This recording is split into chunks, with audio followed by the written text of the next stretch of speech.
तो शास्त्र की दुंदुभी है कि सत्वगुण के बिना भक्ति का रंग चढ़ता नहीं। भक्ति का बाना पहन के भले कोई आगेवान हो जाए, 400 समिति का अध्यक्ष हो जाए, वो अलग बात है, लेकिन हृदय का अध्यक्ष बने उसको मेरा बार बार नमस्कार है। जय राम जी की। अपने मन का अध्यक्ष बन जाए, अपने कर्मों का अध्यक्ष बन जाए, वह बहुत ऊंची बात है। पोकड़वा वही शोभाना गांठिया क्या हुदी खाशो, क्या हुदी देखाशो। शोभा के जो है ना, शोभा के धर्मात्मा बनने में ज्यादा रस का अनुभव नहीं होगा। शोभा का धर्मात्मा बनने की अपेक्षा सेवा कर लेना चुपके से, वो ज्यादा हितकर है। जो चुपके से सेवा करते हैं और शोभा के धर्मात्मा होकर आगेवान नहीं बनते, उनको जो आनंद होता है वो आगेवानों के भाग्य में नहीं है। जय राम जी की।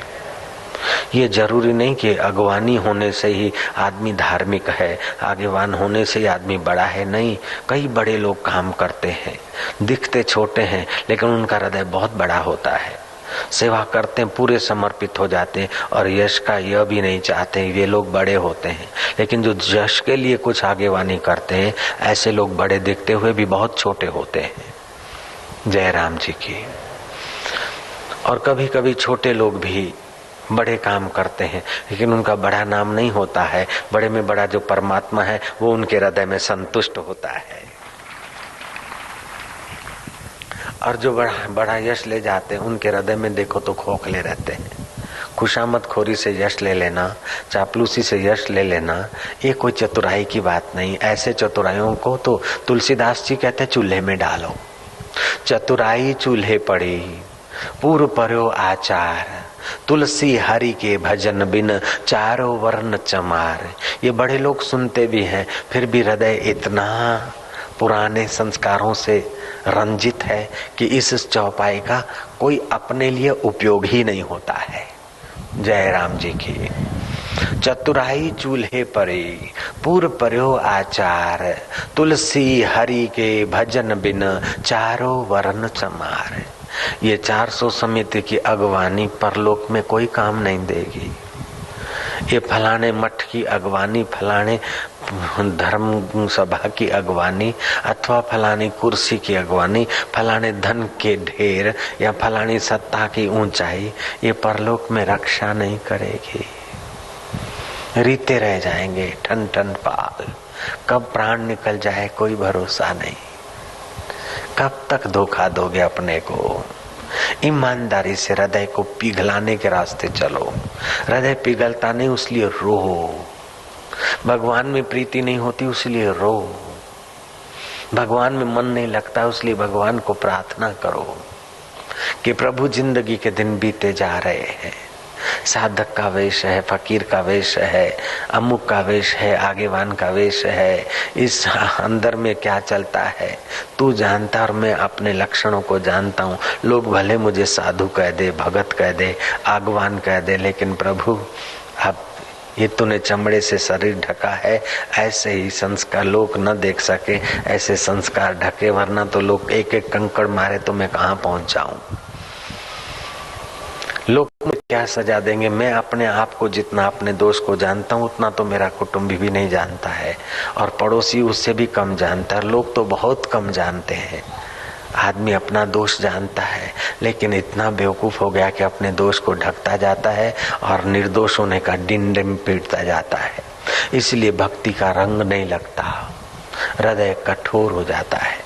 शास्त्र कहते हैं सत्व गुण के बिना भक्ति का रंग नहीं चढ़ता है। भक्ति का रंग नहीं चढ़ा तो और जो भी रंग है तुम अपने को सताए जा रहे हो, और सारे रंग स्याही रंग है। कबीर जी ने कहा साहेब है मेरो रंग रेज, चुनरी मोरी रंग डारी, धोए से छूटे नहीं दिन दिन होत सुरंग। साहेब है मेरो रंग रेज, चुनरी मोरी रंग डारी। वो परमात्मा साहेब मेरा रंगरेज है, मेरे हृदय की चुंदरी रंग डारी, स्याही रंग छुड़ाए के। संसार का रंग जो है स्याही है, काला रंग है, कपट का रंग है, बेईमानी का रंग है। वो रंग साहेब तू छुड़ाकर तेरी भक्ति का रंग लगा दे। साहेब है मेरो रंगरेज, चुनरी मोरी रंग डारी, धोए से छूटे नहीं, दिन दिन होत सुरंग। संसार का रंग तो कच्चा है, जरा सा किसी गुरु ने कोनी मारी भलाई के लिए तो भी संसार का रंग धड़ धड़ धड़ धड़ धड़ हृदय के धबकारे चालू हो जाएंगे। यश में जरा सा अपयश की बात आई तो धबकारे चालू हो जाएंगे। लेकिन भक्ति के रस को शूली पे चढ़ा दो अथवा मीरा की नाई गली गली उसकी निंदा करो तो फिर भी मीरा के हृदय का रंग नहीं मिटता है, दिन दिन बढ़ता जाता है। साहेब है रंगरेज, चुनरी मोरी रंग डारी, धोए से छूटे नहीं, दिन दिन होत सुरंग। स्याही रंग छुड़ाए के दियो मजीठा रंग, साहेब है मेरो रंगरेज, चुनरी मोरी रंग डारी। उस रंगरेज को प्रार्थना करते हैं तुकाराम महाराज। हे रंगनाथ, मैं साधु बनकर तो खूब भोजन करता हूँ, साधु बनकर तो खूब दक्षिणा लेता हूँ, लेकिन मेरे हृदय की स्थिति तो रंगनाथ मैं जानता हूँ। अब मैं संभालता नहीं, अब तू ही संभाल रंगनाथ मेरे हृदय को, तू रंग। वो संत बेचारे हृदय से प्रार्थना करते हैं और हृदय पूर्वक की हुई प्रार्थना वो परमात्मा सुनता है। कभी कभी काकताली न्याय न, बिना प्रार्थना के, बिना मेहनत के कोई रंग लगाने वाला गुरु रंग लगा भी दे, लेकिन अभागा मन खंखेर देता है। जैसे आदमी कपड़े खंखेर देता है, ऐसे खंखेर देते, झाड़ देते हैं। गौरांग को छूने से, गौरांग को निकालने की अज्ञात सेवा से उन मछुए किशोरों को रंग लग गया। आंखें बंद हो जाए, शरीर में क्रिया होने लगे, कभी हंसने लगे, कभी रोने लगे, कभी कंपन होने लगे। अष्ट सात्विक भाव में के भाव उनके जीवन में प्रदर्शित होने लगे। माँ बाप ने देखा कि जिस दिन से उस बाबा को निकाला पानी में से, वो तेरा गुरु है, कहाँ गए बाबा? हाँ, तो जिस दिन से बाबा को निकाला तब से हमारे छोरे बीमार हो गए। ले आए छोरों को, कभी हंसते हैं महाराज, कभी रोते हैं, कभी आंसू बहाते हैं, कभी नाचते हैं, कभी चिल्लाते हैं। तुमको निकाला, पुण्य के बदले पाप हो गया महाराज, ये छोरे बीमार हो गए। महाराज ने कहा बीमार नहीं हुए, उनकी भक्ति जागृत हुई है। लोग जिसके लिए यत्न करते 12-12 साल, वो अवस्था इनको सहज में मिल गई है। ये तो खजाना है। मछुए ले गए बेटों को, 1-2 दिन देखा, लेकिन अभागा आदमी क्या करे? अभागे का भाग्य भी अभागा है। अहंकारी का भाग भक्ति का रंग नहीं लगने देता है। कपटी और यश के भगतों को भक्ति का रंग की कदर ही नहीं होती है। ईमानदारी से गुरु सेवा से क्या मिलता है और वाहवाही की ही लालच से क्या मिलता है, वो यश के भगत को पता नहीं। जो सच्चा भगत होता है वही जानता है। जय राम जी की। नारायण बोलो ना, नारायण नारायण नारायण नारायण। जैसे स्वार्थी आदमी, जैसे राजकारण सब जगह घुस जाता है, कुर्सी का जो भगत है वो सब कुछ करने को, सबको दाव पर लगाने को, भाई को कटवाने में औरंगजेब इनकार नहीं करता और बाप को जेल डालने में भी औरंगजेब का मन नहीं झिझकता है। अर्थी दोषो न पश्यति। एकनाथ जी महाराज के पास 2 आदमी आए, बोले महाराज तुम्हारे और हमारे में क्या फर्क है? तुम्हारे को बेटा है हरि पंडित, पत्नी है गिरजाबाई, सफेद कपड़े पहनते हो, हम भी सफेद कपड़े पहनते, तुम भी खाते हो हम भी खाते, तुम भी गृहस्थी हम भी गृहस्थी, तुम्हारे में हमारे में फर्क क्यों इतना? तुमको लोग पूछते हैं, तुम्हारी बात सुनने के लिए लोग इंतजार करते हैं और हमारी कोई छिकनी नहीं लेते। एकनाथ ने कहा कि ठहरो, इस बात का मैं तुमको जवाब दूं, लेकिन तुम जवाब सुनने के काबिल नहीं। बोले क्यों महाराज, जवाब सुनने को क्यों काबिल नहीं? बोले भैया 7 दिन में तू मरने वाला है, तेरे को सुनाकर क्यों अपना सिर खपाऊं? 7 दिन में तेरी मृत्यु होगी। अब एकनाथ जी कह देता 7 दिन में मृत्यु, तो वो आदमी फिर कैसे चुप रहे? आशा है कि आशा है, तुम्ही साचा सांगितते हाँ के साथ सांगते, सच्चा बोलते। घर गए, नहाए धोए, दुकान पे गए, हाय हाय हाय हाय, मिश्रण कम तोलना सब छूट गया। 7 दिन में मरा जाए। शाम हुई, दुकान से घर आए, न प्याली पी, न सिगरेट ताना, न हुक्का बनवाया, न मांस मदिरा की जरूरत पड़ी। रूखी सूखी माजा विठ्ठला तुम्हारा भोग लगाचा। आदमी ने भोग लगाया, खाया, थोड़ा टहला, सो गया। रात नींद में छिरक भर रहा है, जग रहा है कि 7 दिन, अब 7 दिन आहे, 5 दिन आहे, 4 दिन आहे, 3 दिन आहे, 2 दिन आहे। माझा विठ्ठला विठ्ठला विठ्ठला। वो आदमी घोर कर्मी आदमी, क्रूर कर्मी आदमी विठ्ठल विठ्ठल का भगत बन गया। बाकी 1 दिन आहे, वो कुटुंबियों को, सज्जनों को जो भी मिलता है प्रणाम करता है, भूल चूक माफी कर दिया, आमचा तुमचा खाए को कुछ हो गया हो माफ कर दिया। लोगों ने देखा कि आदमी बड़ी तेजी से बदल गया है। इतना इतना क्रूर घोर कर्मी कटु आदमी, इतना स्वार्थी, इतना लोभी, इतना ठग और ऐसा भगत। लोग सोचते कि अब जाना ठीक नहीं, पहले जाता तो अच्छा था, अब क्यों जाता है, अब तेरे जैसे आदमी की जरूरत है दुनिया में। बोले काहे करा, 1 ही दिन आहे। वो सारा दिन विठल विठल करता है। 6ठे दिन की रात पूरी हुई, 7वें दिन की सुबह हो, उसके पहले वो प्रभात को जग गया है। लीपन करवा दिया है गऊ के गोबर का। कुटुंबियों को बोलता है कि मुंह में तुलसी के पत्ते डाल दो, गीता का पाठ करो। बोले अब न जाओ, पहले तो तुम जाते तो कोई इतना दुख नहीं होता। पिछले 6 दिन से तो तुम्हारा स्वभाव इतना बढ़िया हो गया पिताजी कि अब तुम न जाओ, तुम्हारे बदले हम चले जाएं, लेकिन तुम न जाओ। बोले नहीं नहीं जाया तो जाया, बदली नहीं चालत, मरने में बदली नहीं चालत। बाऊ मैं काय करूं, बाऊ तुम ही काय करो, मैं काय करूं, बदली नहीं चालत। कुटुंबी मनोतिया मान रहे। इतने में एकनाथ जी महाराज पसार हुए। 7वें दिन का सूर्योदय हो रहा है। जानबूझ के एकनाथ जी महाराज उसी जगह से पसार हुए। एकनाथ जी के पैर पकड़े भक्तों ने कि बाबा जी वो पिछले 7 दिन पहले तुम्हारा दर्शन करने आया, तुम्हारा भगत हो गया, आज उसके मृत्यु का दिन है। एकनाथ बोला कैसे? बोले तुम्ही ने बोला था वो 7 दिन में मरेंगे, आज 7वें दिन का सूरज उदय हो रहा है, कब मर जाए कोई पता नहीं। बाबा दर्शन दिया। बाबा आए। बाबा ने उस लेपन में पड़े हुए मृत्यु की बाट देखते हुए उस आदमी से पूछा कि 7 दिन में कितना दारू पिया? बोले काही नहीं महाराज, काही नहीं, छूटून गेला सगळा छूटून गेला बाबा। 7 दिन में छूटून गेला। कितना बीड़ी फूंका, कितना सुल्फा फेंका फूंका, कितना चरस फूंका, वो अब सब छूट गया। ये तमोगुणी खोराक, ये सब छूट गया। अच्छा कितना झगड़ा किया? बोले कुछ नहीं।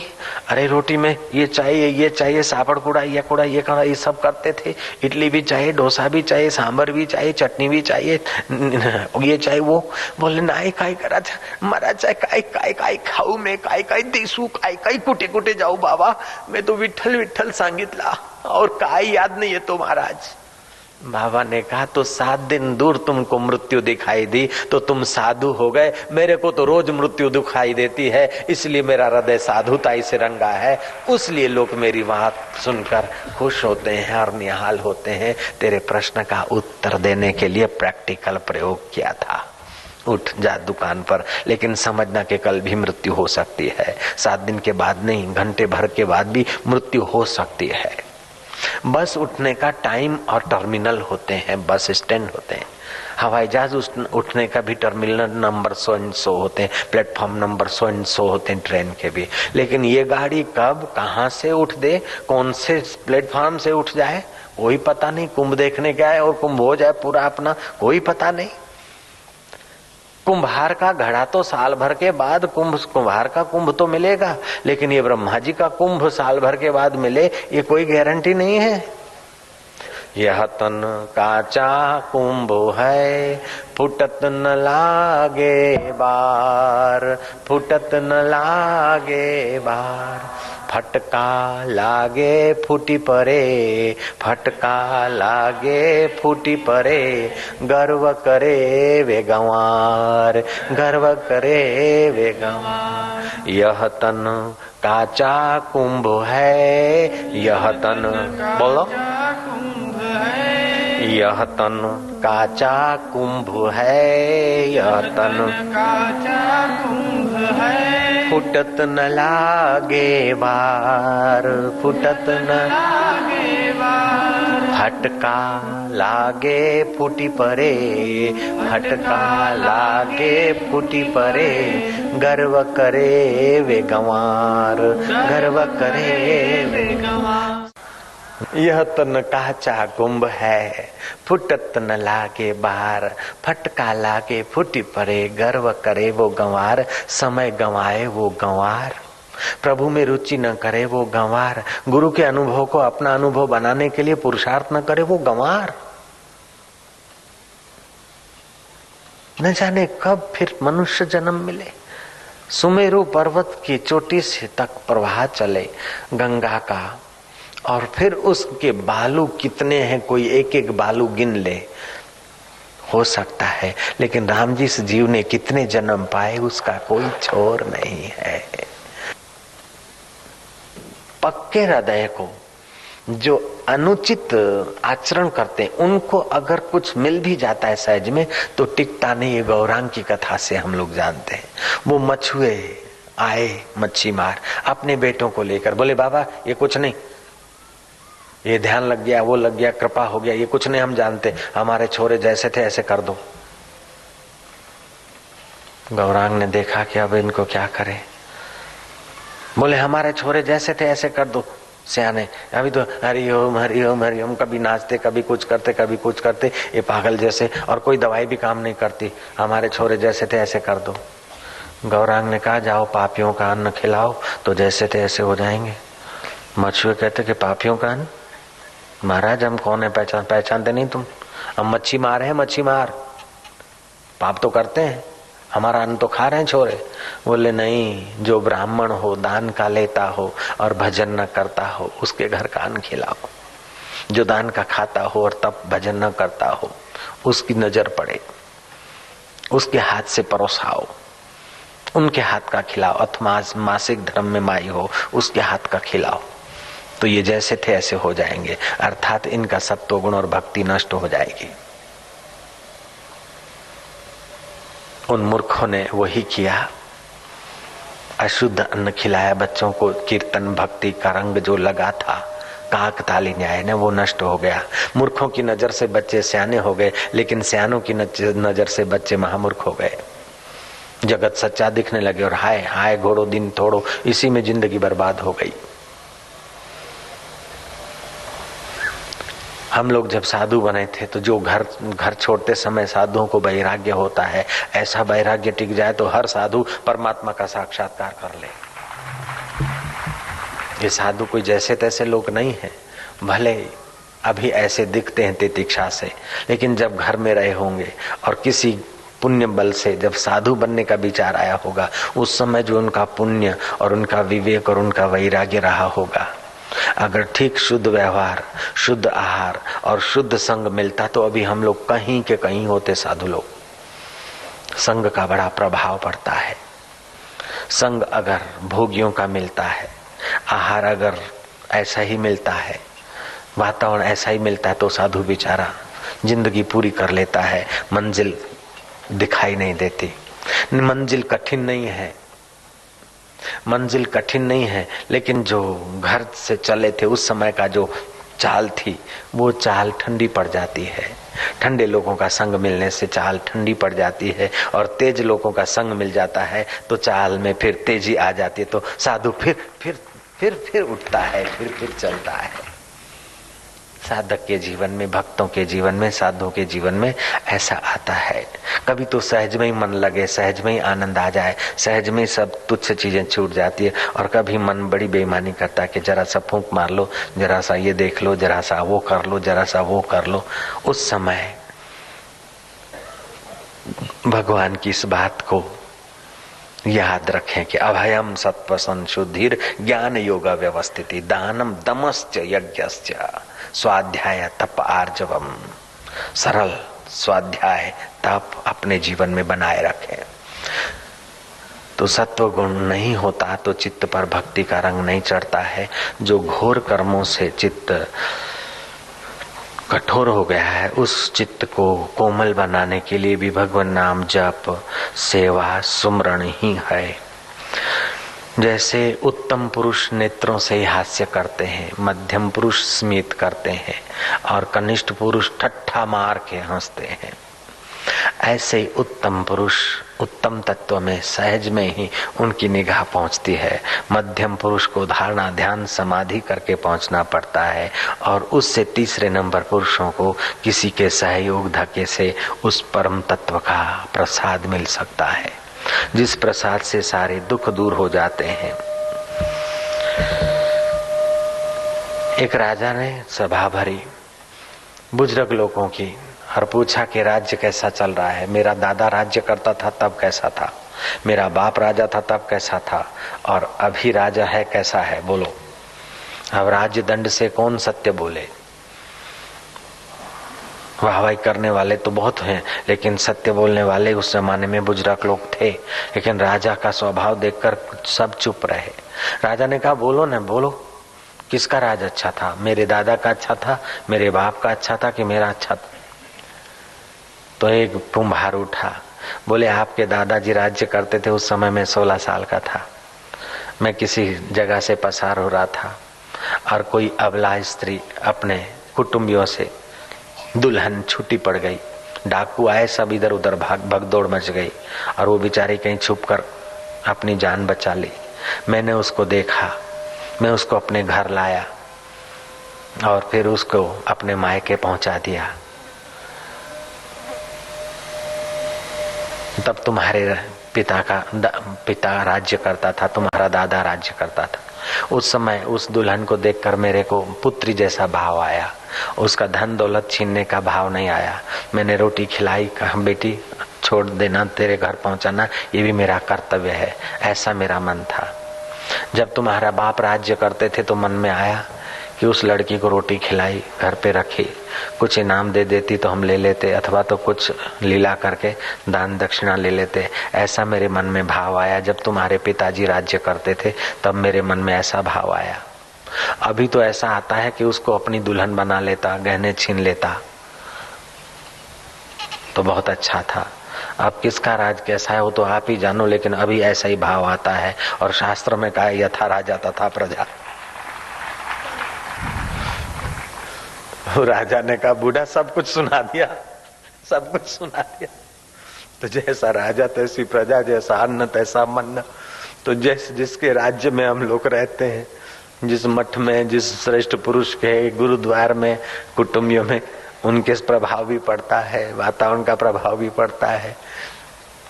तो ये सारे प्रभावों पर अपना भजन का प्रभाव लगाना है। इसलिए साधक को सावधानी ज्यादा करनी पड़ती है, भजन नियम जरा ज्यादा ठोस करना पड़ता है, क्योंकि प्रभाव सब विपरीत है आज के युग के। साधक को अकेले चलना है। पहले तो वातावरण सहयोग करता था, अन्न सहयोग करता था। आज अन्न वातावरण इतना सहयोग नहीं करता है। इसलिए साधक को साधना में, भक्त को, साधु को साधुताई में बहुत सतर्क रहना पड़ता है। अगर थोड़ा भी साधु ढीला रहा मन चढ़ जाएगा, थोड़ा भी ढील दिया मन धोखा दे देता है। इसलिए साधु लोगों को प्रार्थना करते हैं हम कि अपनी साधना में कड़े रहें, और साधकों को भी हम सलाह देते हैं कि अपने जाप तप सेवा में मजबूत रहे। यश मिले तब पीछे हट जाएं, यशस्वी काम करने में आगे, यश में पीछे। नहीं तो नेता जैसा हाल होगा, जैसे नेता निस्तेज हो जाता है, ऐसे ही जो वाहवाही के भगत होते हैं वो अंदर से निस्तेज हो जाएंगे। नारायण नारायण बोलो ना, नारायण नारायण। ओ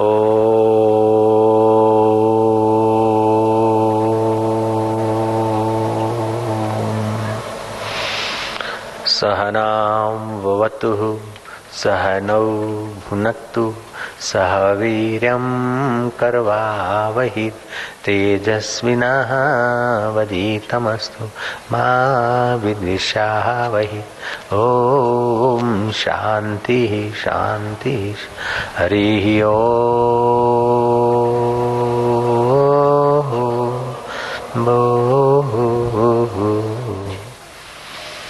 दुर्योधन ने पूछा भीष्म पितामह से कि भीष्म पितामह, 12 साल तो पांडव वन में भटके, अब 13वां साल अज्ञातवास था। अज्ञातवास में अगर ज्ञात हो गए तो फिर से 12 साल उनको जंगल में भेजने की शर्त है। मैंने कई सीआईडी लगाए, सीआईडीओं के ऊपर सीआईडी लगाए और उनको मुंह माना इनाम देने की घोषणाएं की, लेकिन पांडव कहाँ छुपे हैं दिखता नहीं, समझ में नहीं आता। अभी उनका अज्ञातवास भी पूरा हो रहा है। आप बताइए पांडव कहाँ रहते होंगे? भीष्म कहते हैं कि जिस जगह पर पांडव धर्म राजा युधिष्ठिर निवास करते होंगे उस राजा की मति शुद्ध हो गई होगी। वहां की धरती में रस बढ़ा होगा, फल और फूल अच्छेपन पे होंगे, अकाल मृत्यु नहीं होती होगी, हवा सुखद बहती होगी, वातावरण में सुख शांति छाई होगी। जहां धर्मात्मा युधिष्ठिर और उनके भ्राता रहते होंगे वहां गौ में मधुर दूध अधिक देती होंगी, वृक्ष सुंदर फल देते होंगे और फूलों में सुगंध बड़ी होगी। मनुष्यों के हृदय की भी सुंदर भावनाएं विकसित हुई होगी। उनको तो बड़े बड़े ब्राह्मण भी नहीं जान सकते, तो तुम्हारे पगार खाऊ सीआईडी क्या पहचानेंगे? तुम्हारे वो रखे हुए नौकर कब तक उनको पहचानेंगे, कैसे पहचानेंगे? उनको पहचानने के लिए तो ब्राह्मणों की मति भी अल्प होती है, वो ऐसे अज्ञात छुपे होंगे।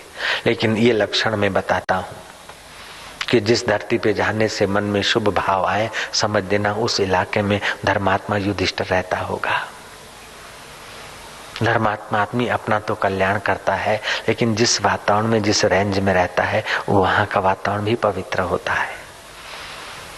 तो साधु संतों का भजन बढ़े, साधु संतों की तपस्या बढ़े, साधु संतों का प्रभाव बढ़े और उसमें जो कुछ करना पड़े ऐसा करने के लिए मैं और मेरे सब आश्रम बिल्कुल तैयार हैं।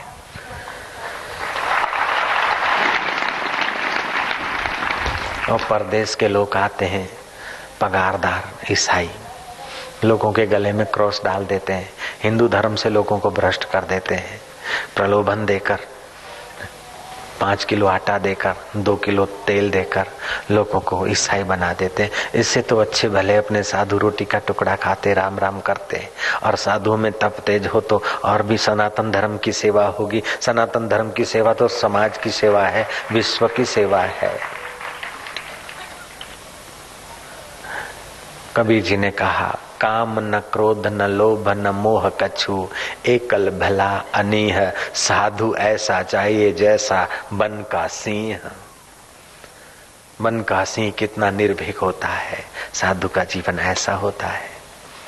तितिक्षावान साधुओं को गर्मी सर्दी सह लेते हैं, मान अपमान सह लेते हैं। कई साधु तो बेचारे बिना टिकट ही चलना पड़ता है, तो अपमान भी सहना पड़ता होगा। कई साधुओं को मठ मंदिर है, सबको थोड़े मठ मंदिर है। कई तो बेचारे अभ्यागत साधु हैं, कहीं डाल दिया बस जैसे आराम कर दिया। तो ये सब करते, तितिक्षा तो सहते हैं, वैराग्य तो है लेकिन अभ्यास नहीं।